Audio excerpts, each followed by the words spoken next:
Primeira questão que eu separei para que a gente possa resolver na aula de hoje é a questão do nosso livro, volume 2, página 53, a questão 7. Acompanhe aí a leitura do enunciado e logo em seguida a resolução dessa questão.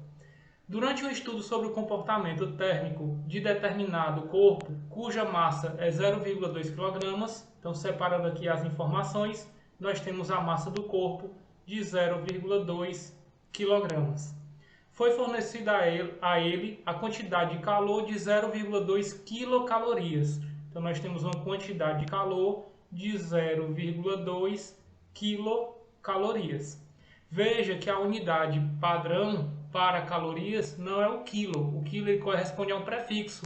Então, a primeira coisa que nós temos que lembrar para preparar essa questão para ser resolvida é lembrar que esse quilo corresponde a uma potência de 10 no valor de 10 elevado à terceira, ou seja, 1000 unidades à medida que nós estamos trabalhando.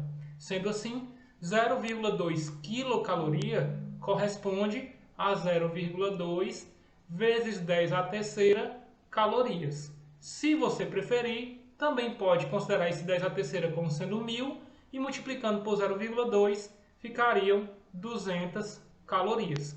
Qualquer uma dessas duas formas é correta, você pode conseguir utilizar para conseguir resolver a questão. O que você não pode deixar em quilocaloria, tá bom? Continuando, foi fornecido a ele uma quantidade de calor, já separei essa informação, provocando uma variação de temperatura de 5 para 15 graus Celsius. Então ele está dando a temperatura inicial de 5 graus Celsius e também a temperatura final de 15 graus Celsius.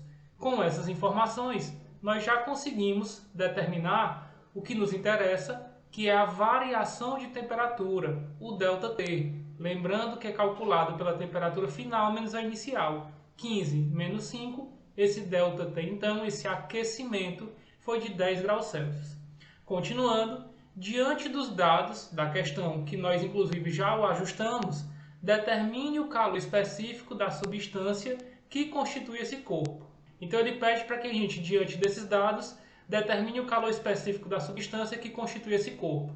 Lembrando que o calor específico ele é representado pelo Czinho, pelo C minúsculo, tá? E qual é a relação que nós temos que nos fornece esse calor específico, que é o valor que a questão está nos pedindo, o calor específico deste corpo, com os valores fornecidos na questão, que são a massa, a quantidade de calor e a variação de temperatura. É a equação fundamental da calorimetria, também conhecida como a equação do calor sensível, que é o calor dos dois tipos que nós estudamos, responsável por provocar a variação de temperatura, tá certo? Então, lembrando a equação, a quantidade de calor é a massa do corpo, vezes o calor específico, vezes a variação de temperatura. Substituindo as informações, nós temos que a quantidade de calor é de 200 calorias.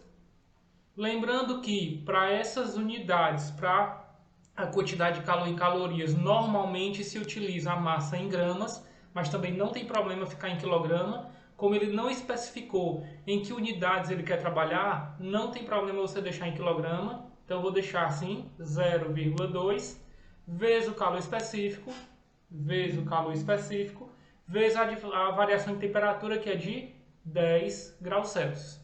Multiplicando 0,2 por 10 dá 2, e aí eu já vou passar esse valor para o outro lado dividindo. O calor específico, então, ele vai ser de 200 dividido por 2, esse valor vai ser de 100. Agora vamos com calma. Em que unidades nós vamos medir esse calor específico? Nós vamos expressar esse calor específico em unidades de calor, que nós usamos calorias, por unidade de massa, que nós usamos o quilograma, e unidade de temperatura, que nós usamos graus Celsius. Então é assim que a gente expressa o resultado, o valor do calor específico, em calorias por quilograma grau Celsius. Lembrando que se a gente tivesse transformado para grama, ficaria caloria por grama grau Celsius, ok? Então tá aí o resultado da primeira questão que eu separei para resolver com vocês.